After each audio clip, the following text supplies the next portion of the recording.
On l'oublie peut-être, mais le château de Versailles est empreint de mythologie. L'exposition Versailles et l'Antique nous rappelle que le domaine, jadis baigné dans l'Antiquité, collectionne les références aux dieux et déesses.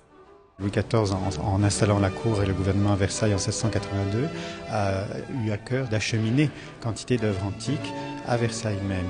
Au XVIIe siècle, l'Antiquité est perçue comme un enjeu politique. Les artistes du roi redoublent d'efforts pour que leurs créations rivalisent avec les beautés antiques. Plus les collections sont riches, plus le prestige du souverain est reconnu.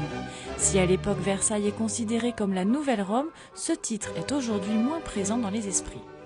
Le drame de Versailles, c'est qu'à la Révolution, en fait, tout le patrimoine mobilier a soit été vendu, soit est parti à Paris pour fournir les collections du musée du Louvre. Le musée du Louvre et le château de Versailles ont donc travaillé conjointement pour présenter aux visiteurs 200 œuvres entre sculptures, peintures, tapisseries et objets d'art. Vous savez qu'à cette époque-là, les papes étaient très sourcilleux sur leur patrimoine. Il était très difficile d'exporter des antiquités de Rome. Et Louis XIV, néanmoins, a réussi à en obtenir 3 durant son règne et des pièces majeures qui sont présentes dans cette exposition.